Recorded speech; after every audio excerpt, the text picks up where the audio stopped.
La connaissance, la culture, le débat sont des armes qui vous permettront de comprendre le monde qui vous entoure. Immiscez-vous au sein d'une tétrarchie. Épisode numéro 1. Le déclin de l'excellence cinématographique. Bonsoir à tous et bonsoir à toutes et bienvenue sur le premier épisode de la saison 2 des podcasts de la tétrarchie qui traitera, comme vous avez dû le lire dans le titre parce que vous êtes des petits futés, du cinéma.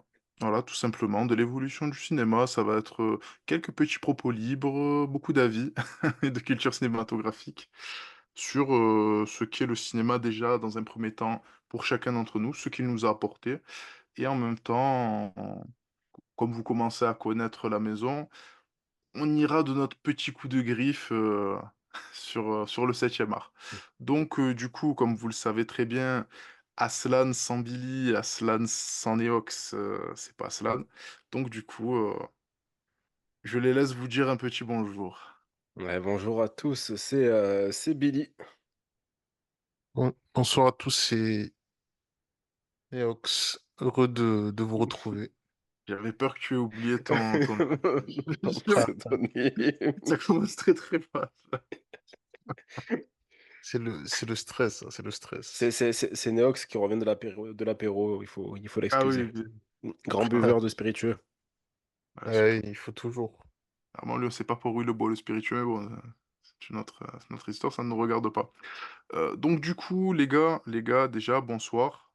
Merci encore Bonsoir, une fois bonsoir. d'être là. Merci d'être, encore à mes côtés, pour l'ouverture de cette fameuse saison 2, qui a fait couler tant d'encre et voilà, qui nous tenait, autant à cœur.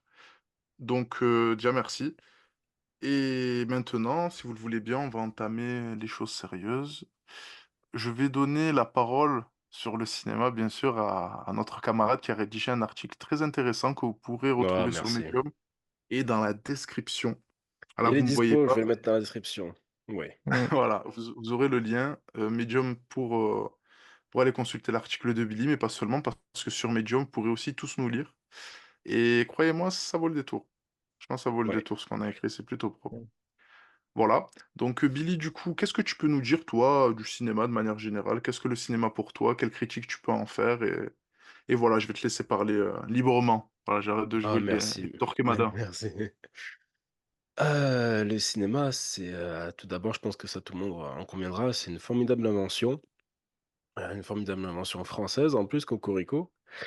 C'est une concrétisation, de l'imaginaire de l'homme qui a pu se poser sur toile, dans un premier temps, par, juste apposer plusieurs images, plusieurs diapositives, qui créent une vidéo. C'est ça, au final, le cinéma. Puis avec, l'apparition, du parlant, c'est vraiment la concrétisation de la représentation de la vie humaine sur une toile, avec après plein de technologies qui vont permettre de venir, édulcorer, cette représentation de la vie humaine avec, de la fiction et tous les genres que l'on connaît, du cinéma. Donc je pense que c'est, une très, très belle, invention qu'on a là. Et toi, Neox? Le cinéma, pour moi, en fait, je pense que vraiment, je le lis souvent, le cinéma aux émotions, en fait. Parce qu'en fait, Mmh.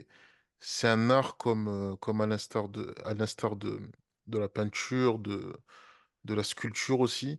C'est un art qui vraiment procure des émotions. Et ces émotions, en fait, elles sont procurées à travers des personnages qui sont, comme tu l'as dit, issus de l'imaginaire d'un réalisateur et qui peuvent incarner un idéal ou plus généralement une leçon à tirer lorsque le film se finit à la fin. On a souvent une, une Une morale à la morale? fin, en fait, qui Ouais, permet de se rappeler de ce film et de se dire, ah oui, je me souviens de ce film-là parce que ce personnage-là, il nous a enseigné que plein de choses, tu vois. Et c'est ça, je ouais, trouve, qui est vraiment intéressant dans le cinéma, c'est vraiment ce qu'on en tire en fait à la fin. Et c'est le cas, comme je l'ai dit, de tous les autres arts. En fait, je pense que c'est ça le plus important. Et surtout, quand le réalisateur, en fait, il permet, grâce à ce film, d'éveiller certaines consciences. D'accord. Ouais, c'est une vision, bien sûr. Et toi, Aslan?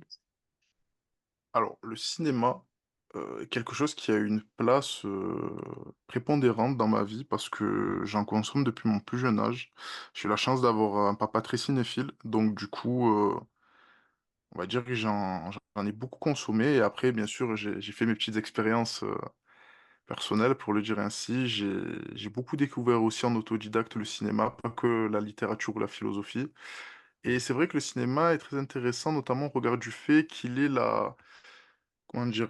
Le syncrétisme parfait entre l'image, le son, le mouvement et vous avez dit tous les 2 quelque chose de très intéressant, c'est que toi, Billy, si je ne me trompe pas, tu avais explicité le fait qu'au travers du cinéma, on avait la retranscription imagée parfaite d'une certaine façon C'est ça, et c'est ça. Neox a joué aussi sur quelque chose qui est fondamental selon moi parce que personne ne peut avoir l'outrecuidance de dire que la musique dans un film ne nous touche pas.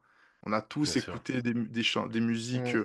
notamment Ah d'Ennio oui. Morricone, de Delerue et cetera et cela a un impact grandement notre état d'esprit lorsque l'on regarde le film. Parce qu'on va pas Mmh. se mentir, on va faire une petite transposition. On prend l'exemple de TikTok aujourd'hui. Si on vous met des faits qui sont tristes avec une musique en fond, ça vous touchera beaucoup plus que Exactement. s'il y avait juste l'effet Ah bah énoncé. oui. Enfin, cela joue beaucoup sur nous et de surcroît, je pense que le cinéma est aussi un formidable laboratoire, d'expertise théorique. Mmh. Parce que comme on le verra, de toute façon, on sera amené à en parler, je pense, dans cette vidéo, mais l'exemple le plus flagrant et pour dire encore une fois, cette fois-ci Cocorico qui est Ouais. français, c'est, la nouvelle vague. Mmh. La nouvelle vague qui, Ouais. a réussi à faire une des expérimentations très intéressantes, au sein même, du cinéma. Ouais. En prenant la place des Carnet, des Audiard et cetera et c'est ce qui, selon moi, est très intéressant aussi et nous aurons tout l'occasion enfin, on va finir par y revenir, du coup, mais c'est pour moi quelque chose de très intéressant en réalité, le cinéma, parce qu'on on se construit par la littérature, par la lecture, par l'expérience, mais le cinéma est quelque chose qui, je pense, nourrit énormément notre inconscient poétique et nous fait aussi par moments grandir. Voilà, on a tous un peu ces archétypes, très souvent issus de romans, d'ailleurs, de la littérature que l'on retrouve, fait femme aussi et qui nous galvanisent parfois même bien plus que les matériaux de base, qui sont pour la plupart du temps des ouvrages. Exactement. Surtout que c'est un art qui trouve, son dynamisme dans la création de nouvelles technologies aussi. Donc il apparaît, comme un genre très nouveau en soi. Que ce soit la poésie, enfin les 5 arts primaires comme l'architecture, la sculpture, la poésie, la musique, datent vraiment d'il y a plusieurs millénaires. Si on s'en Mmh. réfère vraiment au 7e art, il arrive comme un art vraiment nouveau, concrétisé par l'invention humaine. Je veux pas dénigrer les autres arts, les 5 autres arts, mais en soi, ils se basent sur, une capacité primaire de l'homme. Tandis que c'est l'avènement de l'électricité après la révolution industrielle qui va faire que le cinéma naît. Si bien que lorsque des gens vont voir les premières projections, ils vont être effrayés de voir cette invention qui dépasse l'entendement, qui dépasse le fait que enfin, dans mon article, vous pouvez aller voir, j'ai cité des témoignages, lors de la première À projection à l'époque, Paris au ouais, voilà, en 1895. Il y en a, ils se sont effrayés, ils sont partis de la salle. Ils pensaient que le train allait rentrer dans la salle. Il y a le premier film des Lumières qui est enfin, un des premiers films des frères Lumière, qui est l'arrivée du train dans la gare de Saint-Lazare. Ils pensaient que le train allait rentrer dans la salle et pourtant, je pense que sur toile, à l'époque, ça devait pas être tellement probant, mais la technologie de l'époque a fait que ça a dépassé tout le monde. Tandis que je pense qu'à l'initial, tout ce qui était peinture, poésie, musique, ça n'était pas non plus très révolutionnaire. C'est ça qui a marqué, c'est ça qui a fait autant le succès du cinéma. Il a pris une place prépondérante et qui a connu une expansion internationale par la suite. Mais est-ce que pour toi, le cinéma, il a autant d'influence que les 5 autres arts que tu as énoncés? Alors en fait, je pense que le cinéma, il dépend indirectement des 5 arts précédents. Ah, OK, ouais, C'est la conclusion de tout. Si on regarde bien, Aslan parlait en tout cas de la littérature, de la poésie, des romans et cetera, mais il y a eu tellement d'adaptations cinématographiques de romans qui ont fait que ça a explosé. Enfin, toutes les adaptations de Voyage au centre de la Terre, tous Jules les Verne, ouais. enfin, voilà, tout ce qui a été Jules Verne, tout ce qui a été, le Comte de Monte Mmh, Cristo, on l'a vu encore récemment avec le succès oui, que ça connaît. C'est que à une époque, à un moment donné, ce sont des œuvres littéraires qui ont marqué, le français, qui ont marqué, le lecteur et qui réussissent à se schématiser sur toile et c'est ça qui rend beau le cinéma quand il est bien fait, même aussi quand il est mal fait. On peut très bien jouer sur les traits du cinéma lorsqu'il est mal fait oui. et en apprécier les traits. Mais c'est tout ça qui fait que le cinéma au final se nourrit des 5 autres arts, des 6 autres arts qui le précèdent. Ah, surtout de la littérature, parce que c'est vrai que comme tu l'as dit, il y a beaucoup de films qui de livres qui ont été adaptés en film pour le coup. Oui, Ouais. voilà, après, pas c'est comme le théâtre au final. Le théâtre, c'est la Mmh. retranscription d'œuvres littéraires. Après, bon, il y a eu un art théâtral, il y a eu des œuvres Après, théâtrales attention, qui ont été attention, le couchées sur, théâtre, c'est ouais. du spectacle vivant, c'est pas pareil. Oui, C'est exactement. Mais on c'est va beaucoup dire que plus complexe. on va dire que le cinéma, c'est du théâtre avec beaucoup plus de moyens et on a la chance au cinéma de pouvoir refaire la prise pour encore mieux la jouer. Donc on saisit le rush qui est bon sur, 10 scènes qui ont été répétées. C'est ça qui rend beau le cinéma au final, Oui, avec c'est toujours des aussi, Mais beaux est-ce que costumes. je pense que c'est Mmh. aussi ce qui le rend un peu artificiel, le fait de pas être dans l'instantanéité. Après, pour ouais, reprendre c'est ce que ça, tu as ouais. dit, Vas-y, dis. je te répondrais que comparer et c'est tout l'intérêt, c'est pour ça que j'ai mentionné la nouvelle vague au départ et notamment Jean-Luc Godard, c'est notamment ce qu'ont essayé de faire j'allais dire la French Theory tellement la nouvelle vague parce que bon, c'est la nouvelle vague est au cinéma ce que la French Theory est au concept en réalité, il y a autant de critiques à faire sur les uns et les autres, mais bon. Pour reprendre ce que je disais tout simplement, c'est que d'un côté, tu as ce que l'on appelle un art d'apprentissage nécessitant une réelle initiation. Je Mmh. parle ici notamment de la littérature et du concept. Le cinéma, j'aurais beaucoup plus de réserve parce que c'est un art de divertissement. Ah, C'est un art au sein duquel on ne demande qu'à s'abandonner et qui est d'une certaine façon une soumission sensible. C'est une soumission sensible de tous nos sens et un abandon total de notre être face à l'écran. C'est pas mais exactement la même chose. est-ce qu'on abandonne non, on n'abandonne pas aussi notre être, quand on regarde une peinture, par exemple, aussi? Non, pas exactement parce que derrière la peinture, il y a tout le travail de l'artiste, il y a tout ce côté transcendantal. Il y a tout ce qui nous transcende. En fait, le truc, c'est qu'il faut se poser une question, se demander si le cinéma peut continuer d'exister en dehors du système, capitaliste. Parce que Ah ouais, c'est le non. Ouais, capitalisme ouais. qui crée le cinéma. Il faut être Ouais, ouais. réaliste. Là où la nouvelle vague a été très forte, c'est qu'ils ont réussi à venir sur le devant de la scène avec des films à petit budget. Mmh. Ça, c'est ce qui a rénové la chose avant que même ne commence à entrer, là-dedans, même pour la plupart, sauf Truffaut, issu de la bourgeoisie, mais bon, on aura toujours le plaisir d'y revenir. Mais tout ça pour dire que le poète maudit, l'écrivain maudit, poète maudit, on peut prendre l'exemple de Baudelaire, écrivain maudit, on peut prendre Céline, et en peintre maudit, on peut prendre Van Gogh. Ces trois-là existent quoi qu'il arrive. Ils ont existé avant l'avènement du capitalisme, pour la plupart, et continueront d'exister, je parle quand je dis «eux», c'est-à-dire vraiment ceux qu'ils représentent, continuera d'exister bien après tout cela. Or, le cinéma a besoin de ce système capitaliste pour se pérenniser. Donc déjà, Ouais. c'est Ouais, quelque chose après d'important à c'est avoir. comme Tu parles du cinéma ou tu parles des films en eux-mêmes? Parce que tu as des Le films qui cinéma, continuent même à c'est une industrie en réalité. Parce ouais. qu'aujourd'hui, tu ne peux pas faire de film si tu n'as pas pignon sur rue. Tu ne peux pas faire de film si tu es personne.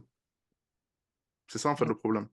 Oui, mais oui, tu as mais à des cinémas l'initiale, qui c'était quand pas tellement tu as ça. des films tu as des films quand même qui entretiennent une certaine «légende» entre guillemets, même, plusieurs années après. Il est où le rapport? Oui, après tu as les chefs-d'œuvre, Ouais. et tu as les films cultes. Oui, Pas oui. la même chose. Un chef-d'œuvre, c'est un film qui va renouveler les codes du cinéma, tu vois? Voilà. C'est par exemple ce qu'a fait Godard avec, comment il s'appelle? Avec, À bout de souffle. Parce que c'est lui qui est l'un des premiers, si ce n'est l'innovateur et l'initiateur de la coupure, cinématographique, tu vois? Parce que Mmh. métaphysiquement parlant, la coupure, ça n'existe pas. On passe techniquement d'un moment à un autre. Tu vois? Parce que vu que lui, à la base, il a été scénariste, il est pas passé par les autres petits métiers, du cinéma, quand il te faisait un film, ça durait des heures le montage, tu vois? Donc du coup, c'est lui qui a instigé la coupure. On peut commencer à parler, tu vois?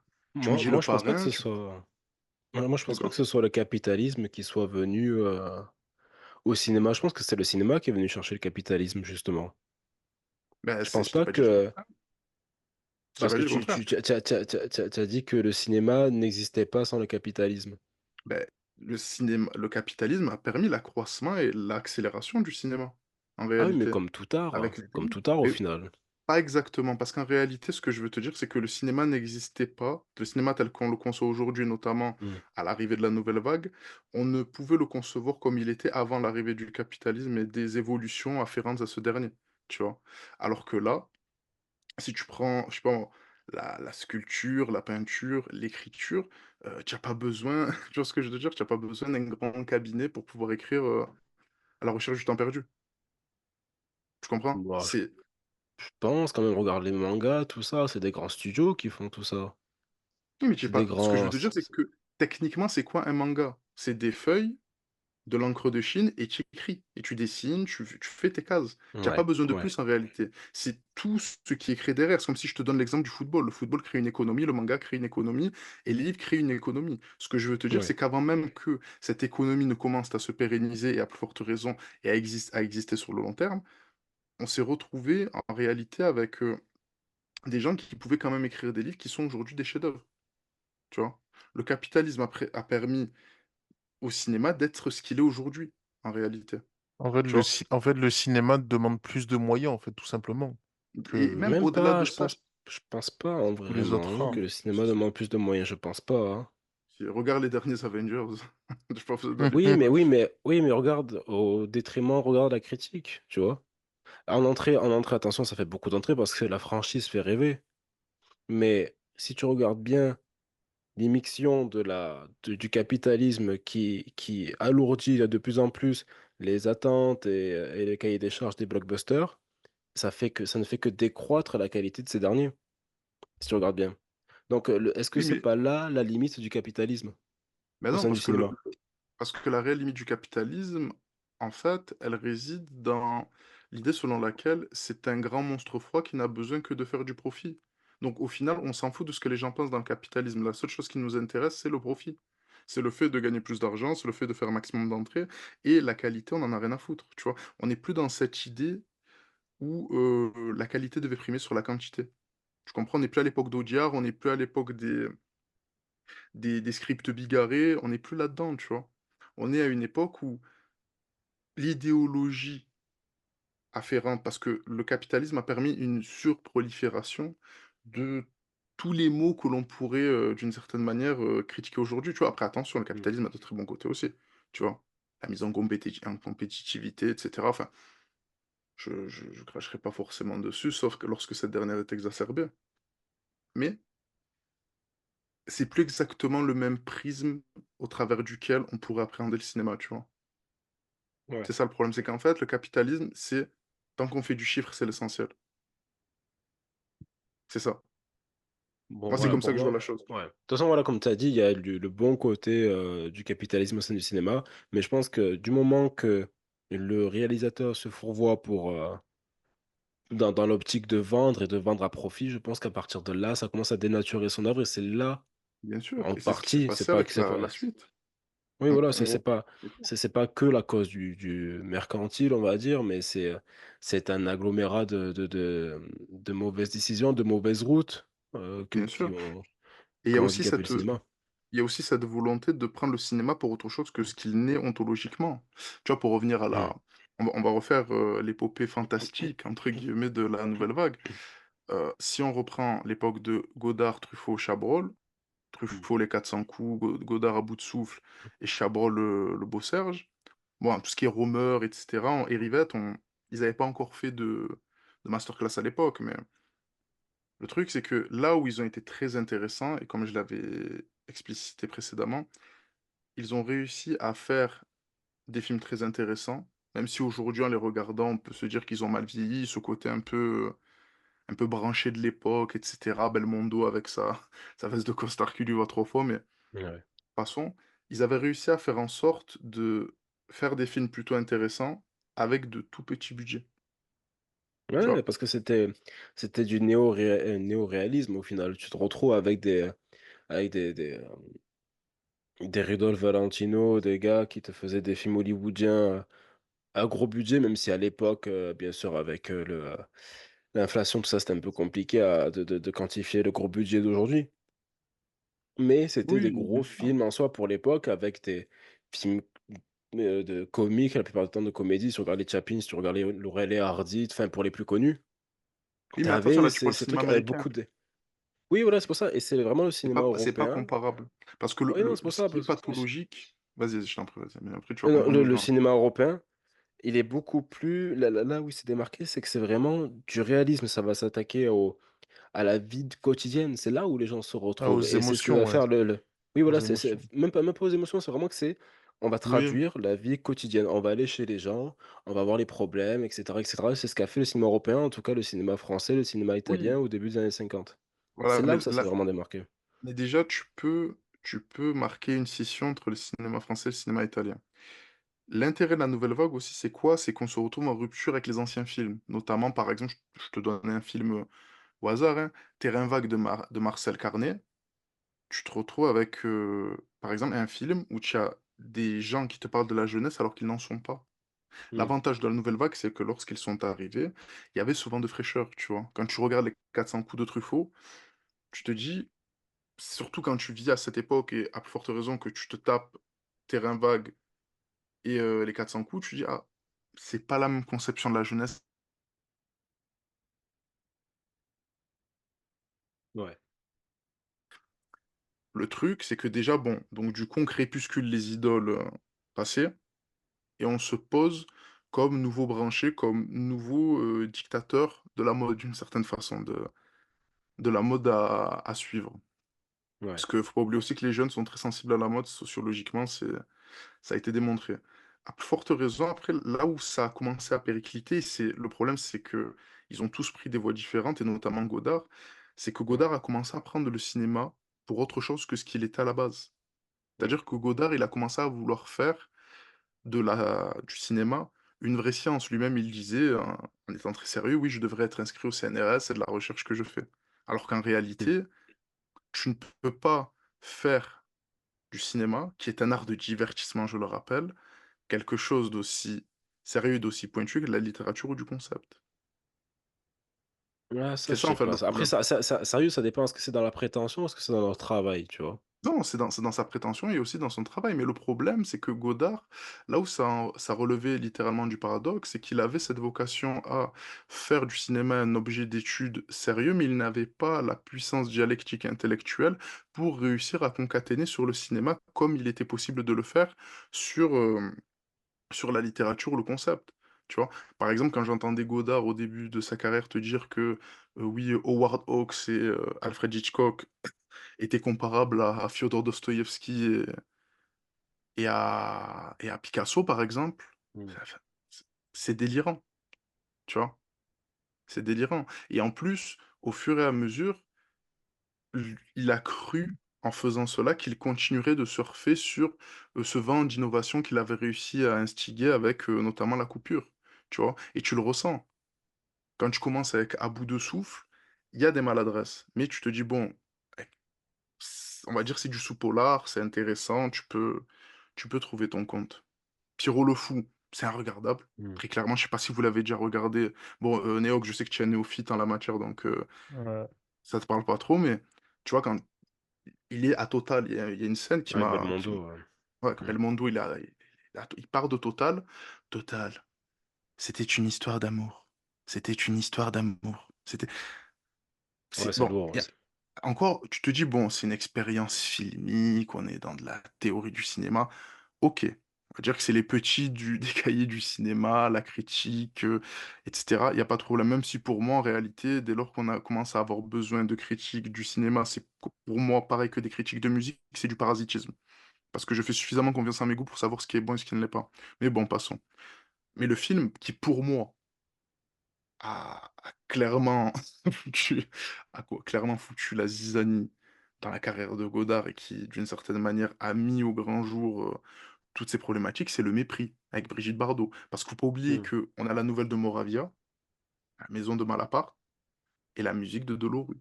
Sans parler de Brigitte Bardot, je vous passe les détails. Et Ouais. pourtant, on se retrouve avec des moments où tu as des nouvelles d'Edgar Allan Poe qui sont lues à voix haute. Tu te dis: «Ah ouais, OK, Oui, le ça feu en part en bible, c'est parce que c'est de l'expérimental au final, ça part, Non, c'est pas l'expérimental. En fait, moi, je vois plus ça comme un petit trip de bobo, tu vois? C'est qu'en réalité, on essaie de donner une certaine profondeur, une certaine dimension, heu, je vais pas dire sacrée, mais plutôt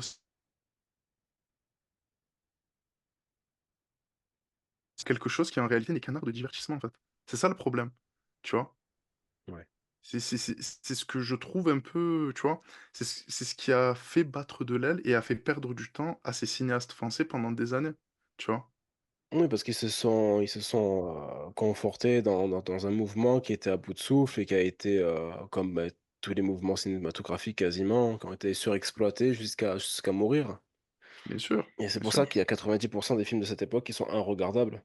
Je mais sais bien pas, enfin sûr. moi pour le peu que j'ai vu, c'est sûr qu'il y a j'ai vu que des classiques, mais à part ça, c'est extrêmement difficile et puis même on regarde les seuls films français vraiment, enfin, les films avec des acteurs français qui ont bien marché, c'était des réalisateurs italiens qui les faisaient, hein.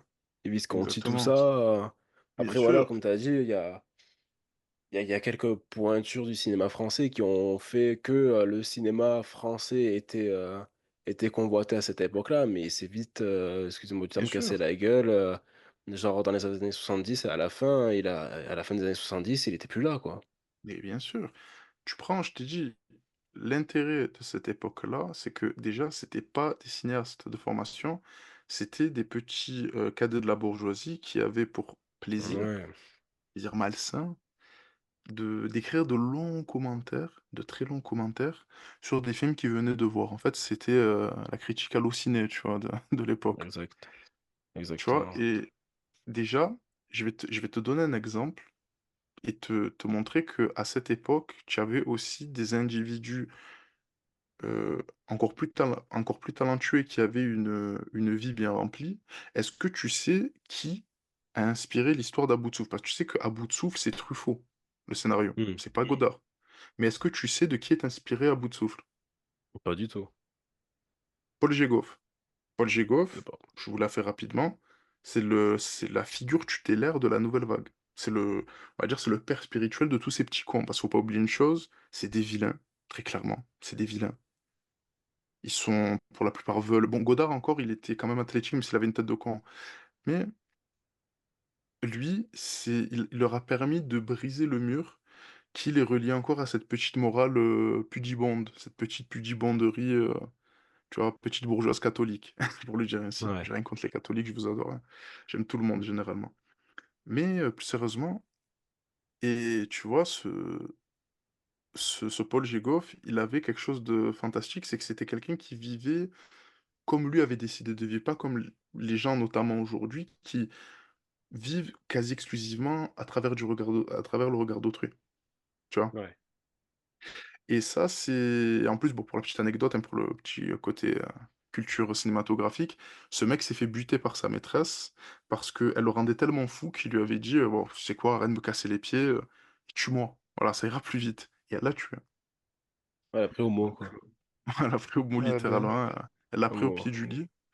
Donc voilà, après pour revenir à ce qu'on disait aussi, ils sont passés à côté de beaucoup de choses parce que Hitchcock, qu'il, vénérait plus que tout, ces Hitchcockiens comme on les appelait dans les cahiers du cinéma, ils sont passés à côté de vrais chefs-d'œuvre, de vrais individus qui ont réussi, eux, à révolutionner le cinéma, voire même à le Ouais, rénover par moments. Tu vois? Tu prends Blow Up d'Antonioni, Hitchcock lui-même avait dit: Mon Dieu, je sors du visionnage de Blow Up de Michelangelo Antonioni et je me suis pris une claque. En fait, ces Italiens, je crois que c'est ces mots, il a dit ces Italiens ont des décennies d'avance sur moi. Tu Oui, mais comprends? après ils ont été beaucoup sous-estimés aussi, hein. Bien sûr, Mais pour quelle raison, en fait, ils avaient autant d'avance, les Italiens? ils avaient autant d'avance parce que notamment à l'époque du fascisme, il y a eu une grande, je me demande pas pourquoi, mais il y a eu une grande avancée, notamment au niveau des arts et de la cinématographie, tu vois? Ah, ils étaient en avance sur la France, tout simplement. Oui, largement, même artistiquement parlant, ils nous ont ça n'a Ah, ok. strictement rien à voir. Tu vois? C'est comme les je vais faire un parallèle parce que vous savez que quand je fais pas de digression, je suis pas bien. Comme les gens qui te parlent de la philosophie allemande constamment. Mais est-ce que vous savez qu'à force de sucer du casque à pointe, on Mmh. s'est retrouvé à passer à côté d'auteurs comme Gentile, Constanzo Preve, pas beaucoup de gens ont édité Ortega y Gasset en Espagne. Vous voyez? Il y a plein de penseurs à concepts très intéressants, philosophes comme philologues, qui nous sont passés un peu, sous les radars, qui nous sont passés un peu sous le nez. Parce que nous avions tendance à idéaliser, certes des pontes du concept, mais, en délaissant d'autres qui n'étaient pas si mauvais que ça finalement, voire même par moments meilleurs. Et c'est un peu ce qui s'est passé aussi avec les Italiens. C'est un peu ce qui s'est passé avec les Italiens. Donc oui, tu prends Antonioni, Pasolini, Fellini, Léone, ça n'a strictement rien à voir, tu vois? Et l'exemple le plus flagrant et à nos chers auditeurs, je vous le recommande, regardez Blow Up d'Antonioni, c'est De toute façon, une claque. même quand tu regardes, quel est le western le plus connu? Ah, tu en as, tu en as. Le Bon, la Il faut Brute et dans le l'ouest, Truand. voilà, mais c'est quel réalisateur tout ça? Mais oui, Sergio Leone, voilà, un mais oui, Italien. voilà, mais c'est ça. C'est ça parce que, tu sais, le problème aussi, c'est que tu as dit un truc très intéressant, tu avais ce côté réaliste en France, mais malheureusement, si tu prends, je vais te donner un exemple. Arrivé à un certain moment, les cinéastes français étaient totalement déconnectés du réel. Si tu prends par exemple le Samouraï de Melville avec, Delon qui nous a quittés, il y a Mmh. pas si longtemps d'ailleurs, au moment où nous enregistrons ce podcast, très honnêtement, dans la sociologie, moi qui suis criminologue, de profession, je peux te dire que ça n'a rien à voir avec, la criminalité à proprement parler, tu vois? Ouais. Et lui-même, il avait reconnu, il détestait le réalisme et la réalité, tu vois, Melville? Voilà. C'est un peu Juste par pareil dans exemple, voilà, après vas-y. je voulais voir la vie d'un néophyte. Mmh. Néox, toi qui a vu récemment des films anciens, enfin, c'est pas dénigrant de dire anciens, qui datent d'il y a plus de 50 ans, c'est quoi qu'est-ce que tu en penses de ces films-là? Hem, je c Genre, Ces films-là, en fait, ceux que j'ai vus, notamment, Les Évadés, c'est ce film-là qui m'a le plus mmh, marqué, de ceux que j'ai vus, dernièrement. Ces films-là, en fait, ce qui est intéressant, c'est qu'ils sont, très terre à terre, en fait. Ils sont, tu l'impression vraiment de voir une histoire, en fait, que quelqu'un pourrait te raconter, dans la vie de tous les jours, et c'est ça qui est intéressant. Et aussi, ce qui est intéressant, c'est la fin, et comme je disais en introduction, en fait, ce que tu en tires, en fait, à la fin. Tu te dis, «Ah ouais, en fait, j'ai vraiment appris quelque chose à la fin du film», et c'est ça, je pense, qui est ouais. le plus intéressant. Oui, Peut-être que parce c'est que mmh, peut-être que vas-y, c'est, je t'en prie. je sais pas vraiment, parce que je suis, comme vous l'avez très bien dit, je suis un peu un néophyte, mais peut-être que c'est un peu à l'opposé des films d'aujourd'hui, qui sont peut-être, un peu plus aseptisés et un peu plus lisses et moins évocateurs pour le grand public, peut-être. Je Parce que dis ça, là sans avoir un exemple en tête, mais peut-être que c'est le cas, ou peut-être que je suis complètement à côté de la plaque. Mais j'ai l'impression qu'aujourd'hui, les films, ils sont un peu plus aseptisés et ils se ressemblent un peu tous. parce que là, tu me parlais comment on appelle ça? Des Évadés, mais les Ouais. Évadés, il faut savoir que c'est je crois que c'est il me semble que c'est dans les années 90 que ça a été fait. Ah, Mais OK. est-ce que tu as vu plus récemment, par exemple, je crois que tu avais vu Le Parrain?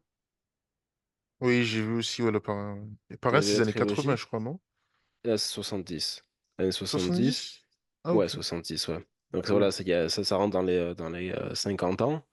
OK. Ça a été quoi ta perception des choses? Est-ce que tu as trouvé ça ennuyant? Est-ce que tu as trouvé ça plutôt bien amené? Est-ce que tu as trouvé ça lent? Le Pour Parrain, avoir tu veux dire? la oui, pour avoir l'avis d'un Trop de jeune sur ton film. personnages. Non, le Parrain, j'ai trouvé ça vraiment, intéressant en tout point parce que, ce qui est bien, c'est qu'en plus, c'est une trilogie, du coup, tu peux suivre vraiment l'évolution des personnages, du début, c'est-à-dire depuis de jeune jusqu'à un certain âge. C'est vraiment intéressant de voir l'évolution. Après, j'ai pas trouvé ça lent parce qu'il y avait quand même, de sacrés rebondissements, à part peut-être dans le 3 où c'est surtout la fin que je retiens dans le 3 plus que le film en lui-même parce que le 3 c'est la fin quoi, c'est la «décadence» entre guillemets du clan, Corleone et cetera. Donc non, c'était un film intéressant et en plus ce qui est bien, c'est que ça raconte aussi la venue, d'Italiens en fait, aux États-Unis aussi et c'est ce qui s'est passé aussi dans la dans l'histoire américaine aussi avec, l'île de Ellis Island, notamment, je crois que c'était au à la fin du 19e, je crois, si mes souvenirs sont bons. Donc oui, c'est Oui. intéressant aussi parce que ça retranscrit d'une certaine manière, la réalité et aussi les, les, gangsters qu'il y avait à ce moment-là, notamment au XXe siècle, avec, aux États-Unis et les États-Unis d'ailleurs qui ont dû, changer un peu leur politique aussi pour faire face à ces gangsters-là. OK. Donc oui, Est-ce non, que, vraiment le Parrain, je pense que je le conseillerais à beaucoup de gens parce que je pense que c'est vraiment vraiment une trilogie à regarder en tout cas. ah, c'est un chef-d'œuvre, mais est-ce que tu savais la petite particularité notamment du Parrain 1? Non. Tu savais que pendant le Parrain 1, tu as plusieurs acteurs qui en réalité sont des membres de la mafia et qui étaient sur le tournage pour faire en sorte que l'on ne dise à aucun moment le mot mafia. C'est pour ça qu'on parle souvent de famille. Tu vois, on parle des 9 OK, familles et d'accord. pas des gangs mafieux. Et tu as notamment Carlos Rizzi, du coup, le gendre de Don Corleone, de, putain, je prends un coup, de Brando, Marlon Brando, qui est un mafieux. Et tu as aussi Luca Brasi, lui qui joue Luca Brasi, qui en réalité s'appelle Lenny Montoya, qui est un catcheur et qui est aussi un mafieux. Et OK. quand, à la scène d'introduction, lorsque tu le vois bégayer, en essayant de bafouillant clairement son texte, il fait pas exprès. Il est vraiment intimidé face à Marlon Brando, qui lui avait demandé en amont de venir jouer avec eux pour, les surveiller de la meilleure des façons et en même temps prendre part au film en lui offrant une surcouche de gelée royale de réalisme. Oui, c'est Alors vraiment c'est vraiment le côté où on veut vraiment coller, le plus, à la réalité. Par contre, ça, je ne savais pas pour le coup qu'ils avaient demandé, à de vrais mafieux, du coup, de figurer sur le en tournage, fait, pour à le la coup, ça base, je il avait pas demandé. C'est les mafieux qui ouais. étaient venus voir parce qu'ils avaient vu que c'était un film à très gros budget qui allait OK, OK, changer la ouais. donne et du coup, ils voulaient pas se retrouver, trop mouillés. Donc ils ont dit quoi? Ils ont dit: «On va surveiller que vous ne disiez pas que vous n'employez pas le terme mafia», tout simplement. Après, c'est vrai qu'on parle beaucoup du cinéma d'avant et notamment des grands moments, surtout du siècle dernier, mais pour vous, aujourd'hui, le cinéma, qu'est-ce que ça vaut, en réalité? Genre, qu'est-ce que le cinéma d'aujourd'hui vous inspire Ouais. et est-ce que vous pensez réellement que ça mérite encore de s'appeler cinéma? C'est ça la question que je me pose. Donc, Billy, je te laisse commencer, pour le coup, comme d'habitude. Je sais que c'est la Ouais, tradition. ça a été, on a une césure, je pense qu'on l'a tous remarqué ici, entre le cinéma de notre enfance et le cinéma de notre âge adulte. Alors est-ce qu'on a trop grandi? Est-ce qu'on a une autre perception? Est-ce qu'on a une connaissance cinématographique telle qui fait qu'on apprécie beaucoup moins des films ou peut-être on a tendance à trop les analyser? Ça, je ne sais pas. Mais ce que je sais, c'est que c'est en tout cas une pensée collective qui arrive à cette conclusion-là, c'est que les films de notre époque, en tout cas post-Covid, pour dire pour à peu près situer chronologiquement, sont en deçà de tout ce qu'on a pu connaître auparavant. C'est pour ça qu'on a tendance à évoquer le cinéma d'avant comme étant la bonne époque. Et on parlait, tout à l'heure de la nouvelle vague. des années 50 qu'on n'a pas connu, bien sûr. Mais je pense qu'on peut étendre tout ça jusqu'à la fin des années 2000, début 2010, grand max, pour trouver vraiment les derniers chefs-d'œuvre cinématographiques. Après, on parle de blockbusters en disant que c'est des franchises qui sont surexploitées. On peut citer les Star Wars avec plein de séries, plein de même si les séries, ça va en dehors du champ cinématographique, mais avec tous les spin-offs qu'il y a eu, c'est un film c'est une saga à 9 épisodes plus, genre 3 spin-offs, c'est énorme. C'est des sagas qui sont surexploitées, qui traduisent aussi le manque de créativité, le manque d'ingéniosité des réalisateurs et ça fait qu'au bout d'un moment, ça lasse le public et voilà. Après, Neox et moi, je sais pas si tu l'as vu, Aslan, on est allé voir Le Comte de Monte Cristo, au cinéma. Enfin, personnellement, moi, ça a été, une bonne révélation. Ça m'a donné un petit peu espoir à la fin au cinéma français. Je sais pas pour vous, je m'égare un petit peu, mais qu'est-ce que vous en pensez, vous, de cette époque? Neox, par Ok. exemple? Niox, Niox, si tu veux bien répondre. Euh, Bah, c'est vrai que c'est vrai que t'as dit certains éléments intéressants. C'est vrai que j'ai l'impression que depuis le Covid, en fait, on ne consomme plus le cinéma comme avant, en fait, tout simplement. Maintenant, il y a eu l'avènement aussi des, euh, des plateformes de streaming, il y a une accessibilité plus rapide au cinéma. Du coup, forcément, les personnes ne vont plus, ne se déplacent plus, en fait, tout simplement pour aller au cinéma.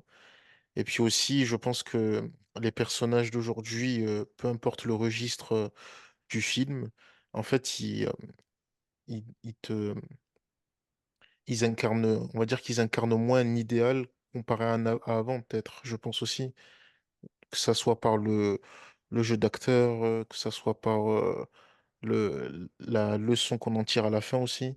Je pense que c'est vraiment ça aussi qui explique peut-être un certain déclin du cinéma. Après, je pense que le cinéma, il y a aussi une part en moins qui me dit que le cinéma, peut-être que il s'est juste réinventé et que, comme tu l'as dit, notre perception a changé justement parce qu'on a grandi. Donc Ouais, voilà, c'est ce que je pense globalement. Et puis oui, pour en revenir au Comte de Monte-Cristo, c'est vrai que c'est un film que j'ai moi aussi beaucoup apprécié, que ça soit au niveau du décor, que ça soit au niveau du jeu d'acteur de Pierre Ninet, vraiment. Pour moi, c'est vrai que ça faisait longtemps que j'avais plus vu un film comme ça, même si je ne regarde très peu de films. Et aussi, je pense que l'une des conséquences du, une des conséquences du déclin du cinéma aussi, c'est que j'ai l'impression que les séries ont pris plus de place que les films maintenant. Et notamment avec l'avènement des plateformes de streaming, j'ai l'impression. Netflix, pour ouais. ne pas le citer. Je pense que c'est aussi une des causes du fait que les gens ne regardent plus trop de films. Voilà ce que je pense, tout simplement. D'accord, d'accord, d'accord. Et Aslan? Bah, déjà, je vais chipoter un peu avec ce que Neox a dit. Il a dit qu'on consommait pas les films comme avant, mais je pense que c'est la consommation, de manière générale, est quelque chose de très ancré dans notre époque. Parce Mmh. qu'à fut un temps, bon, fut un temps, si je parlais de temps immémoriaux, mais pour le coup, immémoriaux pour nous parce que nous ne les avons pas connus directement, mais ça se dégustait un film. Ça se Exactement. dégustait. Je prends ne serait-ce que l'époque de mes parents et à forte raison de mon père qui était allé voir tous les grands films de l'époque au cinéma. Ça se dégustait. Vraiment. Genre, Ouais. il t'en parle aujourd'hui, là, il en a encore des frissons limite. Donc c'est là que tu sens que c'est pas du tout la même chose. Et en plus, force est de constater que nous sommes passés d'un artisanat à l'usine, quoi. On a eu une sorte Ah, de taylorisme cinématographique où, encore une fois, comme je l'avais dit précédemment, seule la loi du capital compte et la finalité, on s'en bat un peu les reins. Le plus important, c'est de faire du chiffre, c'est de faire des entrées, et le produit fini importe très peu en réalité. Donc oui, en plus, on a aussi cette idée de l'insinuation intempestive d'idéologie. Il y a beaucoup de scores qui sont mis en place pour permettre à des films mmh. d'obtenir ou pas des subventions, s'ils vont mettre tel ou tel acteur, etc. Enfin, je trouve que ça dénature un peu la chose et en plus, c je pense que je me sentirais mal de me dire que j'ai eu un rôle parce que je suis maghrébin.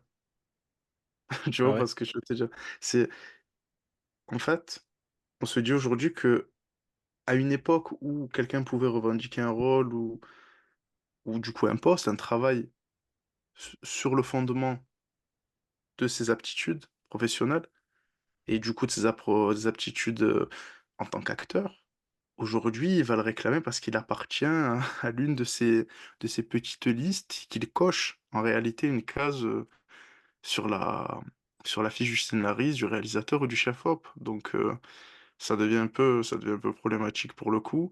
Et je trouve que il est même plus dénaturé. Le cinéma, il a perdu tout son goût. Il est aseptisé, comme l'avait dit Neox. Et il est très très dur aujourd'hui, notamment pour quelqu'un qui est cinéphile. Et j'aime beaucoup le cinéma. Je consomme énormément de films, je consomme énormément de séries, mais plus de films. De trouver quelque chose à se mettre sous la dent. Ce qui fait que Ouais. généralement, je vais toujours regarder des films, on va dire datés. Et contrairement à la musique où tu peux remonter jusqu'à la grande épopée du classique, tu peux pas remonter en Ouais, c'est 1800, quoi. difficile. C'est Ouais, oui, c'est sûr, complexe. ouais. Bien sûr, Un après, petit peu difficile. Dieu merci, il n'y a pas que les Américains, il y a aussi les Japonais, quoi. Il y a le grand cinéma japonais aussi. On avait Akira Kurosawa, Yasujiro Ozu, il y en avait, quoi. Mizoguchi aussi. Enfin, euh, Pasolini, on a eu heureusement, par-ci et là, on a réussi à avoir du grand cinéma, on a réussi à avoir du bon contenu, du Ouais. très bon contenu, et je pense que c'est aussi ça qui sauve la mise. Après, bon, aujourd'hui, on sait que c'est pas forcément le cinéma américain qui va tout retourner. Bon, oui, il y a le MCU, il y a toutes ces choses-là, mais on voit que c'est en train de battre de l'aile aujourd'hui à Se faire cause de tout, exploiter. de ce cahier des charges, mais qui Ouais. n'est même plus un Et cahier même, des je sais charges. pas si vous avez vu, je sais pas si vous avez vu, je sais pas si, je crois que c'était l'année dernière, il y a eu des grèves à Hollywood et tous les studios parce que, bah, en fait, les petites mains, entre guillemets, sont sous-payées, voilà, ils vivent dans des conditions difficiles, quoi, tu vois.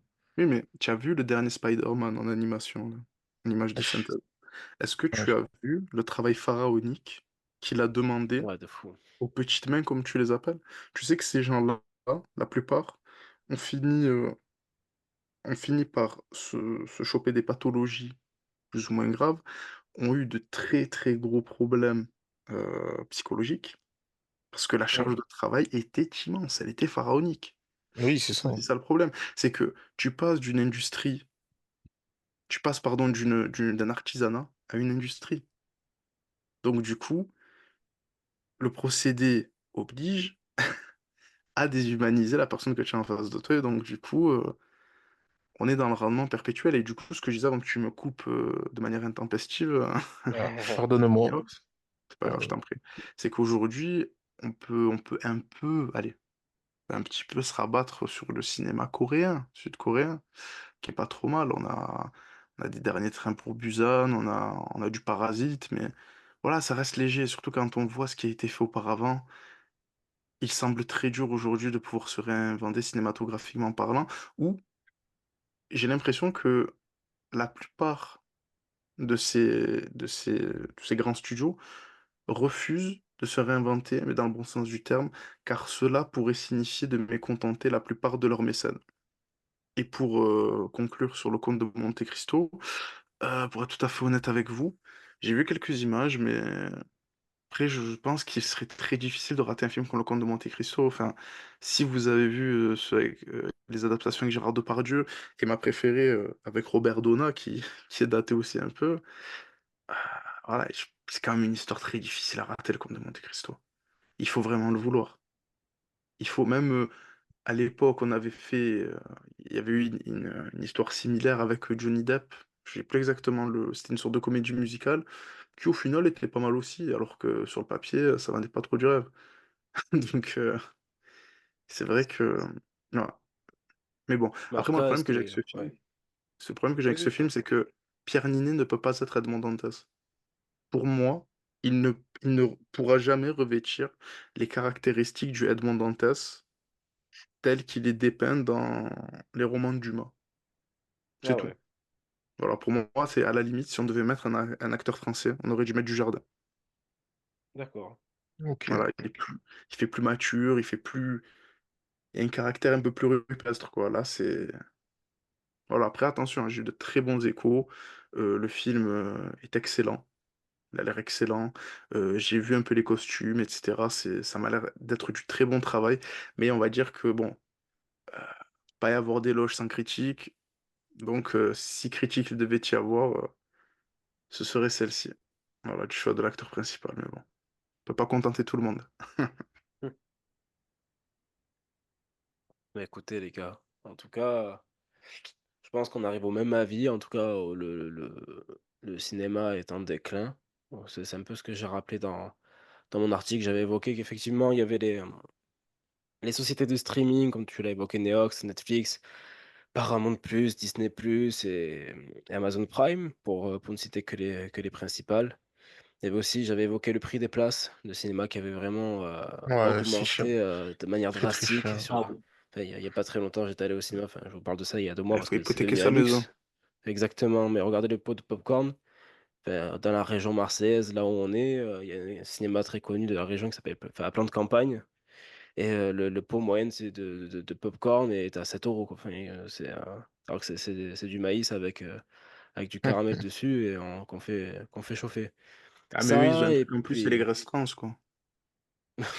après après attention, c'est un très beau cinéma, attention, mais je veux bien, il faut que payer la salle et toute l'énergie, enfin le la salle énergivore, mais enfin les salles énergivores, mais bon, de toute façon et c'est vrai que le covid a mis un sacré coup, aux salles et puis Ouais. de toute façon, il y a une baisse de fréquentation qui est drastique, si on s'en réfère aux derniers chiffres, enfin ça je crois que ça a baissé de 1 ou 2 millions comparé au enfin il y a un gros manque à gagner, ça c'est sûr et puis il y a toujours cette déchéance de l'art cinématographique avec, la surexploitation des blockbusters, les réadaptations, les reboots sans cesse et incessants qui viennent fragiliser la créativité comme tu as dit, Aslan et pour la peine là, c'est sûr que le le capitalisme vient frapper d'un grand coup, le cinéma avec, ses exigences, son cahier des charges et la nécessité de dégager un profit avant tout. Des Même, productions aussi qui demandent de plus en plus de moyens, en fait, tout simplement aussi. beh, oui et je pense qu'ils peuvent faire sans, si on regarde bien quand même, les anciens Ah Spider-Man oui. parce que je suis un peu fan de Spider-Man, En dans la fait, bande. excuse-moi, Billy, Je t'en mais prie. pour rebondir sur ce qu'a dit Neox, je pense surtout qu'ils font flamber la planche à billets pour cacher ou essayer de cacher, parce que nous ne sommes pas dupes, l'absence maladive de scénario, en fait, parce qu'il y a pas d'histoire dans ces Exactement. films. Mmh. Enfin, Exactement. Ouais. j'étais avec toi, Billy, j'étais avec toi lorsque nous étions allés voir le dernier Spider-Man qui Ouais. était vendu comme l'événement cinématographique depuis Endgame, depuis, je me Bien suis fait sûr. chier. Très clairement, je me suis fait Ouais. chier, c'était piou, piou. Ah, Tu tu as vois? pas aimé, Ouais. toi? Ben, c'est du fanservice. C'est du fanservice. C'est regarder, en fait, j'ai l'image du JDG. Vraiment, Mmh. j'ai vraiment l'image de, du personnage joué par Sébastien Rassia dans JDG, du coup, un joueur du grenier, Ouais. qui dit à chaque fois: «Ah ben alors, c'est votre personnage là, de votre jeu de merde, et voilà, vous êtes C'est content, ça. vous êtes content». Mais c'est exactement ça, en fait. C'était, on a réuni les 3 Spider-Man, c'est super, ils font le même ensemble, c'est voilà, mais après, c'est quoi l'histoire? Oui, à la fin, plus personne se souvient de lui. Enfin, je sais pas, tant qu'à faire, je relis, One More Day de le comics One More Day et c'est 1000 fois mieux écrit. La finalité, elle est 100 fois mieux et j'ai pas perdu, j'ai pas perdu 15 balles, quoi, tu vois? Donc c'est complexe et en même temps, c'est je pense que c'est ce que mérite cette industrie, cinématographique, en réalité, pour s'être Mmh. parjurée. Voilà, après, Exactement. pourrais aussi parler je pourrais aussi parler rebondir encore une fois sur ce que vous avez dit, notamment regarder, des plateformes, de streaming, des plateformes de vidéos à la demande telles que Netflix et cetera. Bon, c'est pas du streaming, mais bon. Netflix, Prime Video, enfin, moi, il y a une chose qui m'a frappé sur Prime Video et je vous invite à vérifier si vous l'avez, les gars, sous les yeux. Il y a quasiment que des vieux films. Ouais. Highlander, Top Gun, la trilogie du Parrain, tous les putains de James Bond, OK, OK, heu, OK. Les Affranchis, Casino, il y a tous les vieux films, en fait. Il y a plein de vieux films. Tu as du cinéma japonais, tu as du Kurosawa, tu as tu as vraiment de tout, en réalité. Tu as quelques séries, quelques films comme Invincible ou The Boys dessus, mais sinon, c'est Mmh. que des vieux trucs et franchement, Bien sûr. quand je vais sur Prime Video, je me régale à regarder ce qui se faisait avant. Alors que quand j'arrive sur Netflix et que je vois les nouveautés là qui sont faites, ça me donne pas envie. C'est ça aussi le problème. C'est que, En fait, il y a des scénarios qui se ressemblent tous, en fait. mais je t'ai dit, il y a un cahier des charges. Donc du coup, quand tu as un produit, c'est comme quand tu fabriques une voiture de A à Z et que tu as un cahier des charges. Tu sais que si tu fabriques 100 voitures, les 100 voitures vont être exactement pareilles. Hmm. Tu vois, c'est la même chose. Il n'y a pas de plaisir, il n'y a pas de, tu vois. Et je me surprends à regarder plusieurs fois des films que j'ai vus des centaines de fois déjà et à être étonné, à trouver quand même du plaisir dans ce visionnage, plutôt que de me taper 8 saisons d'une série quelconque et vide d'intérêt sur une énième intrigue de lycéens chassant des fantômes ou je sais pas ce qu'ils font, tout en s'adonnant à la découverte de leur corps. Euh, voilà, tu arrivé à un stade où je pense qu'on a grandi et Dieu merci, j'ai envie de vous dire, on a grandi de telle sorte à ce qu'on arrive à bien faire jouer notre esprit critique à ce niveau-là. Parce que pour rappel, pourquoi est-ce qu'on éduque les enfants? Parce que idiosyncrasiquement, ils ont mauvais goût. Donc voilà. Voilà, voilà. Voilà, et de toute Non, façon, pourquoi est-ce que quoique Gainsbourg disait, «Si vos parents vous disent que c'est bien, c'est que c'est de la merde». Hmm. Gainsbourg disait: «Si vos parents vous disent que c'est bien, c'est que c'est de la merde». Ah, venant d'un mec qui a fini comme Gainsbourg, même si j'ai beaucoup d'estime pour le personnage, voilà, de toute façon, je pense qu'il devait surtout, je pense qu'il devait surtout s'appliquer à lui-même cette phrase. Oh non, quand même, tu es méchant là. Ah non, attention, artistiquement, c'était quelqu'un de. C'était un très grand artiste, je n'ai pas de problème avec Mmh. lui, hein. Bien qu'il ait pris qu'il ait eu certaines prises d'opposition plus ou moins contestables, mais voilà, faut pas quand même pas oublier les mots inceste, inceste de citron, etc. Mais il y a plusieurs choses aussi. Gainsbourg, c'est un paradoxe à lui tout seul et on pourrait même lui consacrer un podcast, l'un de ces quatre. Mais pour comprendre Gainsbourg, je crois qu'il faut comprendre que c'est la réunion de trois génies, un génie juif, un génie russe et un génie français. Donc, c'est un syncrétisme, c'est quelque chose dont nous parlerons une prochaine fois parce que Mmh. nous digressons. Et voilà. Je pense qu'il serait Bon. peut-être temps de conclure Oui, je pense alors, avant de passer d'après à vous, Brassens, à Ferré et à Brel. ouais. Est-ce que pour vous le cinéma est en déclin et si oui, que faut-il faire pour venir, cautériser ce déclin? Neox, est-ce que ou Aslan Néox, ou Neox, comme vous Néox. voulez, Ah, je viens de ouais. parler, tu veux qu'ils se mettent une balle dans la tête, les C'est vrai, pauvres? c'est vrai, c'est vrai, c'est vrai. Tu veux qu'ils Alors qu'ils Neox, s'arrachent la dis-nous Né. figure, les auditeurs? C'est vrai. Donc, Néox, vas-y, essaie de. Ben, comme je l'ai dit tout à l'heure, hein, c'est vrai que pour moi, le cinéma est en déclin. On a des scénarios qui se ressemblent de plus en plus, des films qui connaissent des suites, mais les suites sont de moins en moins satisfaisantes. Donc oui, le cinéma est en déclin, forcément, comparé à ce qu'on a vu avant. Après, comment y remédier, c'est une grande question difficile. Je pense que il faut que les réalisateurs peut-être prennent plus de temps pour concevoir un film, parce que c'est vrai qu'aussi le nombre de films a augmenté en fait comparé à avant, parce qu'avant il y avait beaucoup moins de films qui sortaient à l'année comparé à maintenant. Peut-être ne pas céder à cette pression de sortir des films et d'être accroché au capitalisme, comme le disait Aslan.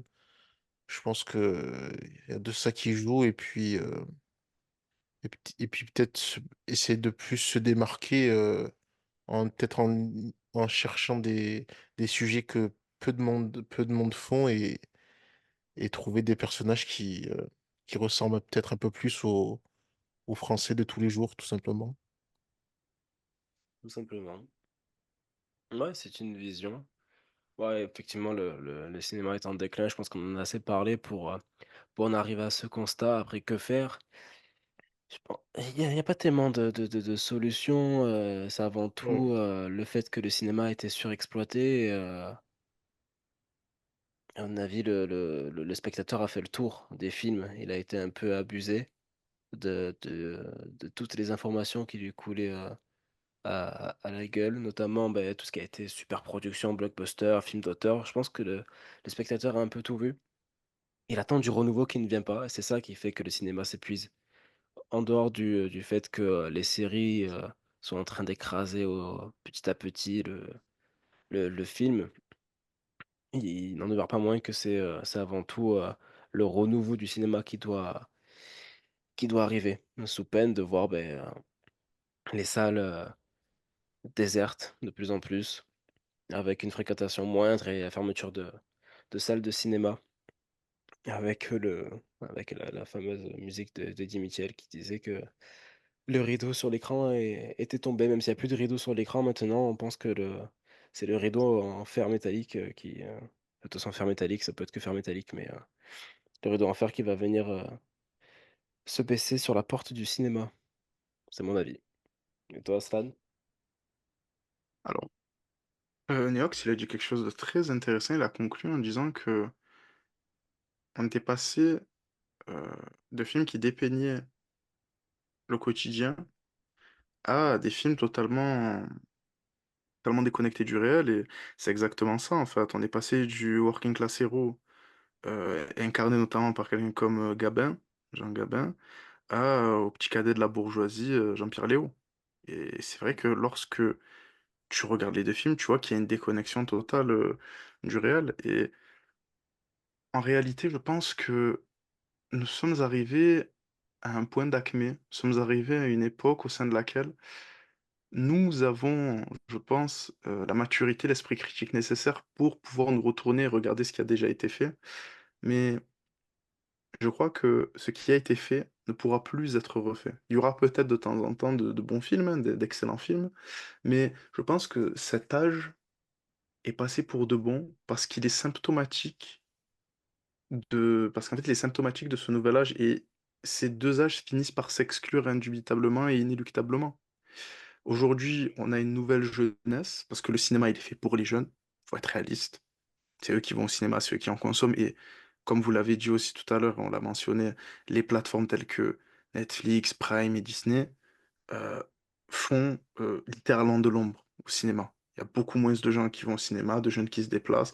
On préfère rester à la maison et Netflix and chill, comme on dit. Ouais. Mais voilà, je pense que les films sont faits pour plaire à la jeunesse actuelle, une jeunesse qui est engagée sur tous les fronts, qui s'intéresse un peu à tout, tout en ne connaissant pas grand-chose, paradoxalement. Une jeunesse qui croit que tout lui est dû et qui, de surcroît, pense avoir la science infuse alors que cette dernière n'a aucune expérience du réel, tu vois. Et comme je t'ai dit, on est passé de Gabin à Jean-Pierre Léaud et aujourd'hui, on est sur Spider-Man, quoi, tu vois. On est sur C'est Spider-Man, vrai. Batman, Captain America, les Avengers, on est sur de la fiction pure. Donc du coup, ça en dit très long sur tout cela. Donc est-ce que cela doit changer? J'ai envie de vous dire que on tue pas le père deux fois, donc je vois mal quelqu'un qui pourrait faire un deuxième parrain, ça me paraît très compliqué. Surtout qu'on est dans l'âge d'or des séries. Bien que je crois qu'il soit quand même un peu passé depuis parce qu'on a eu des bangers et on a du mal à se réinventer. Pour remettre, ouais. Mais voilà, je pense que le cinéma a atteint son acmé il y a un certain moment. Et aujourd'hui, il n'est que l'ombre de lui-même en ce qu'il représente.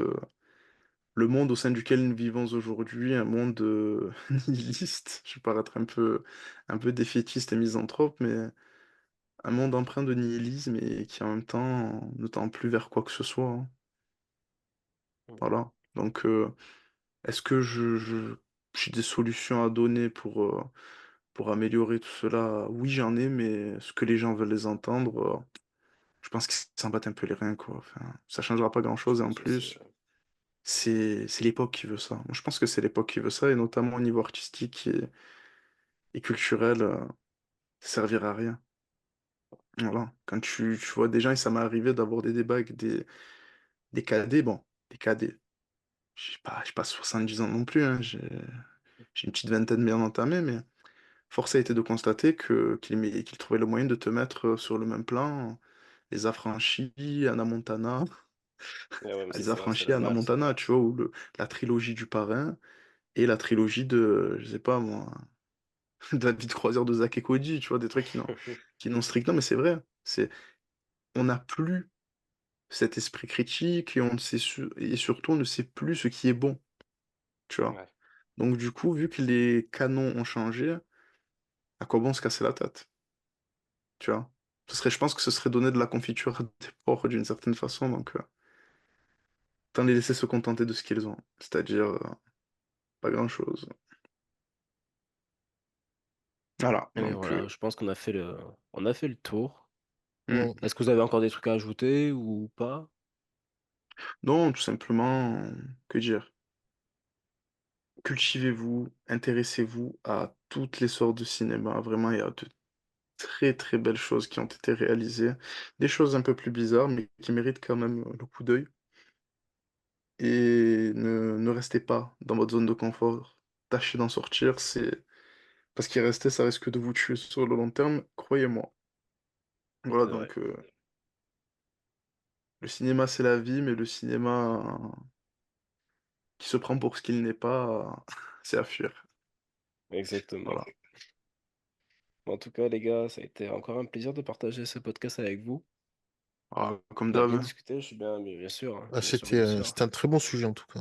Ah, on Ouais, commence à être un vieux trouble. c'est ça, un vieux troupe. On était 4, mais Ah bah, Hannibal, sacré Hannibal. On est Hannibal, parti pour des aventures. Il a fait un enfant dans le ah dos. oui, oui, oui. Ah oui, je sais que bon, garantit pas l'atterrissage, mais bon. Ah ça, Alors, en tout cas, c'est toujours un plaisir les amis, vraiment, plaisir voilà. partagé. Mais Voilà, écoutez, Plaisir partagé. j'espère que le podcast vous a plu. N'hésitez mmh, pas surtout à me à donner dire ce que votre vous en avis. pensez en commentaire. Voilà, exactement, à À vous partager, à donner, à commenter. nous donner votre vision du cinéma aussi, hein.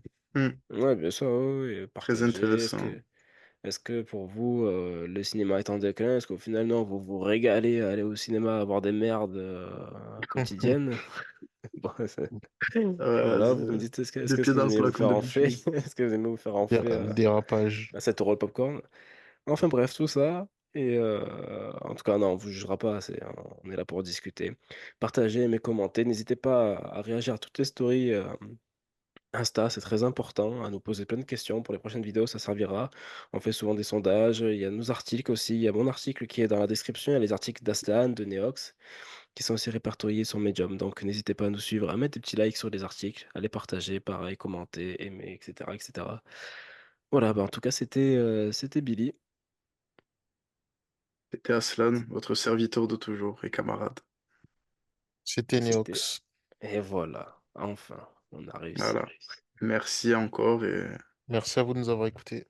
on se dit à très vite pour de nouvelles aventures. Comme toujours, à Très vite. plus. Au revoir. Ciao. Ciao, ciao.